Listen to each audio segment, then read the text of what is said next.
It's really warm here. I wonder what it's like in the southern hemisphere. The only time that we ever have the same weather is whenever the spring equinox happens. Let's learn more about it. I'm Chandler, and CVTV starts now. There's a lot of things to learn about the spring equinox, but we need to learn about LHMS. Now let's go to some announcements. The weather is always changing, but so is what we wear. But not at LHMS. 6th graders were navy blue, 7th graders were red, and 8th graders were black.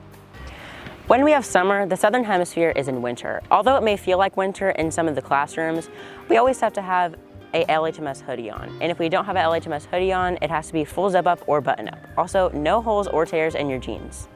Cougars, make sure to follow the arrows on the hallway and go on the right side. The science fact of the day is that even though springtime brings beautiful things, it's the worst time of the year for babies to be born. Today's lunch is ham and cheese Hot Pocket with fresh veggie tray, fruit tray, and broccoli. Now that the announcements are out of the way, let's go to Brett to learn more about the spring equinox. What exactly is the spring equinox? The spring equinox is what finally brings us out of winter and into spring.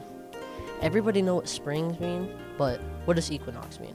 Equinox is the Latin word for equality of day and night. Contrary to belief, the equinox does not actually last 24 hours. Whenever the equinox occurs, it usually happens at a specific time when the sun is above the equator. The equinox usually occurs on March 21st. The equinox have gathered a bunch of false beliefs, including that the equinox disrupts satellite communication. The spring equinox is a fascinating thing, and we know what occurs not long after the spring equinox. School will be over soon.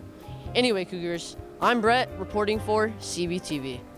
Thanks so much, Brett, for clearing up what a spring equinox is. Maybe I'll share some of it with a friend. But now let's go to Megan to see what the symbolism of a spring equinox is. The spring equinox has an important impact on the weather. It also has a certain symbolism. Today, I'll be interviewing you Cougars to see if you know what that certain symbolism is. I'm Haley, and I think the symbolism is happiness. I'm Gabe, and I think symbolism is flowers. I'm Katie, and I think the symbolism is a fresh start. I'm Skylar, and I think the symbolism is new culture. Hi, I'm Genesis, and I think the symbolism is flowers. I'm Kaylee, and I think the symbolism is a new rise. Hi, I'm Micah, and I think the symbolism of spring equinox is dirt. Hi, I'm Cheyenne. I think the symbolism is a new beginning. Hi, my name's Will, and I think the symbol is rain. Thanks, Cougars. Those were some great guesses, but the actual answer is rebirth, fertility, and new beginnings. Remember, I'm Megan, reporting for CVTV. Thanks so much, Megan. The math fact of the day is that different cultures discovered 0 at different times. Now let's go to Adina, because I heard that she knows the difference between an equinox and a solstice. Is solstice and equinox the same thing? Well, they are related, but not the same. Solstices are the longest and shortest days of the year, while equinox are the days and nights that are equally as long. The two solstices happen in June and December, while equinox happen in March and September. The word equinox comes from the Latin word eque, which means equal, and nox, which means night. So basically, solstices are the longest and shortest days of the year, while equinox are the days and nights that are equally as long. I'm Adina, reporting for CVTV. Thanks so much, Adina. Now that I know more about the spring equinox, I can tell more people about it. Remember, I'm Chandler, signing off of CVTV.